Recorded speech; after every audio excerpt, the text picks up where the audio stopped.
आज हम भारत के जियोपॉलिटिक्स और करंट अफेयर से रिलेटेड कई बड़ी खबरों के बारे में बात करेंगे, तो इस वीडियो को पूरा जरूर देखें। हाल ही में हुए ऑपरेशन सिंदूर के तहत भारत, पाकिस्तान और चीन की दोस्ती पर एक बड़ा सवाल खड़ा कर दिया है।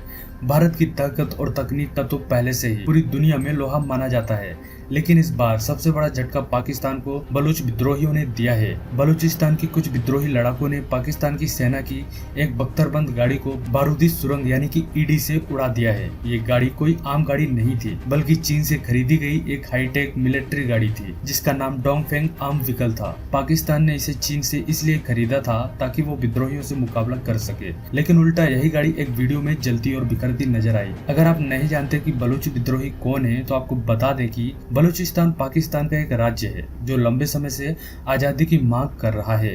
वहाँ के लोग पाकिस्तान सरकार से नाराज हैं, क्योंकि उन्हें लगता है कि उनके इलाके के संसाधनों जैसे कि गैस, खनिज तेल को लूटा जा रहा है और बदले में उन्हें कुछ नहीं दिया जा रहा है।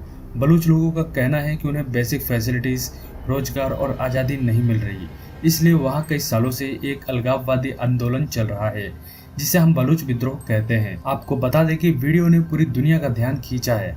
बलूच विद्रोहियों ने जो हमला किया उसका पूरा वीडियो भी रिकॉर्ड किया गया और सोशल मीडिया पर जारी किया गया है। इसमें साफ दिख रहा है कि किस तरह से उन्होंने एक बारूदी सुरंग से पाकिस्तान की मिलिट्री गाड़ी को उड़ाया और उसके बाद जिंदा बचे सैनिकों पर गोलियां चलाई हैं।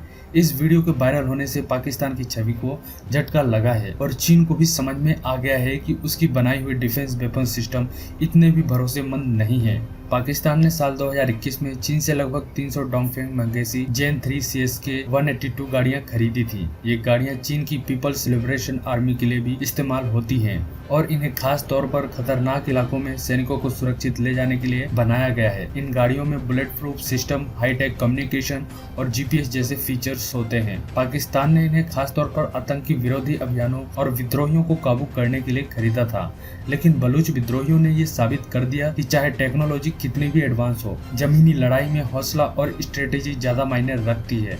आपको बता दें कि पाकिस्तान के लिए यह दूसरा सबसे बड़ा झटका है। ऑपरेशन सिंदूर के दौरान भारत ने जिस तरह से पाकिस्तान के कब्जे वाले इलाकों में आतंकियों के ठिकानों पर निशाना साधा और चीनी हथियारों को नष्ट किया, उसने पाकिस्तान को हिलाकर रख दिया। वहीं दूसरी ओर अब खुद उसके ही देश के एक हिस्से से विद्रोही पाकिस्तानी सेना पर इतने बड़े हमले कर रहे हैं। इससे पाकिस्तान की मिलिट्री पॉलिसी और आंतरिक सुरक्षा पर बड़े सवाल खड़े हो रहे हैं, जिससे चीन की भी चिंता बढ़ी, क्योंकि चीन पाकिस्तान का सबसे बड़ा हथियार सप्लायर है। वो अपने बनाए हथियार और गाड़ियां पाकिस्तान को बेचता है ताकि उसका दबदबा बना रहे।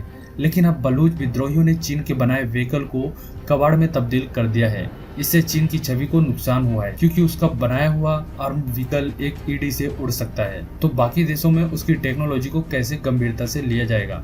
आपको बता दें कि बलूचिस्तान के लोग अब सिर्फ हमले नहीं कर रहे हैं, बल्कि अंतर्राष्ट्रीय मंचों पर खुद को आजाद देश घोषित करने की अपील कर रहे हैं। उनका कहना है कि अब बहुत हुआ, पाकिस्तान की गुलामी से उन्हें बाहर निकलना है और वे खुद को एक आजाद राष्ट्र के तौर पर देखना चाहते हैं। कुछ बलूच नेताओं ने भारत और अंतर्राष्ट्रीय समुदाय से अपील की है कि वे उनकी आवाज को सुने और उन्हें अलग देश के रूप में मान्यता दें। अब बात कर लेते हैं इस पर भारत की रणनीति क्या है। तो आपको बता दें कि भारत सरकार ने आधिकारिक रूप से बलूच विद्रोह का समर्थन नहीं किया है, लेकिन भारत के कई रणनीतिकार मानते हैं कि पाकिस्तान को जवाब देने का ये तरीका भी हो सकता है कि बलूच आंदोलन को कूटनीतिक स्तर पर समर्थन दिया जाए। भारत पहले भी बलूचिस्तान के मुद्दे को अंतर्राष्ट्रीय मंचों पर उठा चुका है और कई बार ये साफ किया है कि पाकिस्तान अपने ही नागरिकों पर अत्याचार कर रहा है।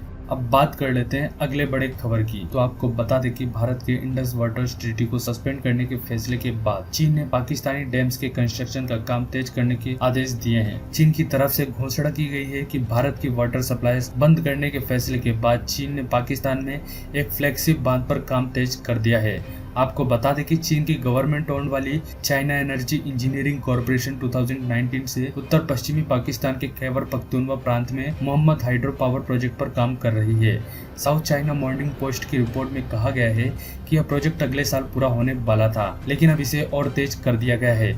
शनिवार को चीन के सरकारी ब्रॉडकास्टर सीसीटीवी ने कहा है कि बांध पर कंक्रीट भरने का काम शुरू हो गया है, जो पाकिस्तान की इस नेशनल फ्लैगशिप प्रोजेक्ट के लिए मील का पत्थर और फॉरेन डेवलपमेंट फेज का हिस्सा है। भारत ने 22 अप्रैल को पहलगाम आतंकी हमले के बाद सिंधु जल संधि को सस्पेंड कर दिया था, जिसके बाद चीन की तरफ से पाकिस्तान में बांध निर्माण के काम को तेजी से पूरा करने का आदेश जारी किए गए हैं। आपको बता दें कि सिंधु जल संधि सस्पेंड होने के बाद पाकिस्तान की तरफ से लगातार भारत को गीदड़ भभकी दी जा रही है। कई रिपोर्ट्स में दावा किया गया है कि पाकिस्तान अपनी 80% से ज्यादा खेती के लिए सिंधु नदी जल सिस्टम पर निर्भर है। भारत ने कहा है कि खून और पानी एक साथ नहीं बह सकते हैं, जबकि पाकिस्तान ने सिंधु जल संधि को सस्पेंड करने के लिए भारत के फैसले को एक्ट ऑफ वॉर कहा है। न्यूज एजेंसी रॉयटर्स ने अपनी एक खबर में कहा है कि इंडिया में पिछले महीने जो आतंकी हमला हुआ था, उसका बदला लेने के लिए सिंधु नदी से जितना पानी वो निकालता है उसको बहुत ज्यादा बढ़ाने की सोच रहा है। मतलब इंडिया अब ज्यादा पानी इस्तेमाल करेगा जो सिंधु नदी से आता है। रिपोर्ट में यह भी कहा गया है कि हमारे प्राइम मिनिस्टर नरेंद्र मोदी ने सरकारी अफसरों को यह ऑर्डर दिया है कि चेनाब, झेलम और सिंधु नदियों पर जो भी प्रोजेक्ट्स बनने वाले हैं या पहले से चल रहे हैं,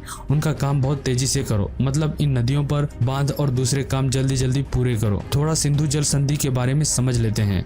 1960 में इंडिया और पाकिस्तान के बीच एक समझौता हुआ था। सिंधु और उसकी जो वेस्ट साइड की नदियां हैं जैसे झेलम और चेनाब, इनका पानी ज्यादातर पाकिस्तान इस्तेमाल करेगा, और जो ईस्ट साइड की नदियां हैं जैसे कि रावी, सतलज और व्यास, इनका पानी इंडिया इस्तेमाल करेगा। इंडिया के पास पहले से ही बहुत सारे बड़े बड़े बांध हैं। उनमें से भाखड़ा नांगल बांध भी एक है जो उन नदियों पर बना है जो सिंधु जल संधि के अंडर आती है। ये बांध उन सभी बांधों में से सबसे बड़ा बांध है। दूसरी तरफ पाकिस्तान का जो पूरा खाना पीना का सिस्टम है, मतलब खेती बाड़ी और लोगों के खाने पीने का इंतजाम, वो पूरी तरह से सिंधु नदी के पानी पर टिका हुआ है। अगर सिंधु नदी का पानी कम हो जाए तो पाकिस्तान में खाने की बहुत दिक्कत हो जाएगी। और आपको याद होगा कि 2022 में पाकिस्तान में बहुत भयानक बाढ़ आई थी। इस वजह से पाकिस्तान अभी भी डरा हुआ है कि कहीं फिर से वैसे ही बाढ़ ना आ जाए। अब इस परेशानी से बचने के लिए खैबर पख्तूनख्वा प्रांत में जो मोहम्मद बांध बन रहा है, उसको इस तरह से डिजाइन किया गया है कि वो कई काम करेगा।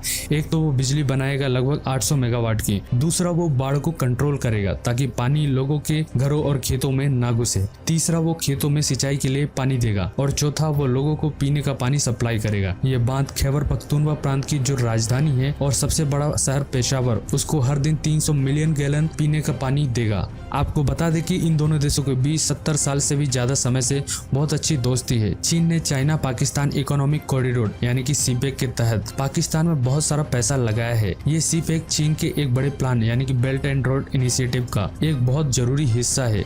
इस सीपेक के तहत चीन पाकिस्तान में सड़कें, रेलवे लाइन, बंदरगाह और बिजली बनाने के प्रोजेक्ट्स में खूब पैसा लगा रहा है। चीन पाकिस्तान में सिर्फ मोहम्मद बांध ही नहीं बना रहा है, बल्कि एक और बड़ा बांध भी बना रहा है जिसका नाम है डायमर भाषा बांध। ये बांध भी सिंधु नदी पर बन रहा है और इसका मेन मकसद ये है कि पाकिस्तान के पास पानी को जमा करके रखने की क्षमता बढ़ाई जाए, ताकि जब पानी की जरूरत हो तो इस्तेमाल किया जा सके और बाढ़ से भी कुछ हद तक बचा जा सके। अब बात करेंगे अगले बड़े खबर की। जब अगस्त 2021 में तालिबान ने अफगानिस्तान पर कब्जा कर लिया तो इंडिया ने तुरंत काबुल में अपना एम्बेसी यानी कि दूतावास बंद कर दिया था। इससे दोनों देशों के बीच जो डिप्लोमेटिक रिश्ते थे वो थोड़े ठंडे पड़ गए। उस टाइम पर पाकिस्तान में तो इस बात का खूब जश्न मनाया गया था। पाकिस्तान ने बड़ी शान से कहा था कि उसने अफगानिस्तान में जो भी पैसा इंडिया ने लगाया था उसे बर्बाद कर दिया है। लेकिन कहते हैं ना, ज्यादा खुशी अच्छी नहीं होती। पाकिस्तान को क्या पता था कि अफगानिस्तान में उसकी ये जीत उसके लिए ही दुख का कारण बनने वाली है। आज पाकिस्तान और अफगानिस्तान के रिश्ते इतने खराब हो गए हैं जो कि पहले कभी नहीं थे। वहीं अब माहौल बदल रहा है। ऐसे संकेत मिल रहे हैं कि इंडिया और अफगानिस्तान चुपचाप अपने पुराने रिश्तों को फिर से ठीक करने की कोशिश कर रहे हैं। 15 मई को हमारे विदेश मंत्री डॉक्टर एस जयशंकर ने अफगानिस्तान की जो अभी के विदेश मंत्री हैं आमिर खान मुत्ताकी, उनसे बात की। जब से तालिबान ने अफगानिस्तान पर कंट्रोल किया है तब से ये पहली बार था जब दोनों देशों के विदेश मंत्रियों ने आपस में बात की है। इस बातचीत के रिश्तों को फिर से अच्छा बनाने की तरफ एक बड़ा कदम माना जा रहा है। इस कॉल में मुत्ताकी ने पहलगाम में जो आतंकी हमला हुआ था उसकी निंदा की है। उसके लिए जयशंकर ने उनकी तारीफ भी की है। जयशंकर ने यह भी कहा है इंडिया हमेशा से अफगानिस्तान के लोगों का दोस्त रहा है और आगे भी डेवलपमेंट जैसे कामों में साथ मिलकर काम करने के मौके ढूंढेंगे।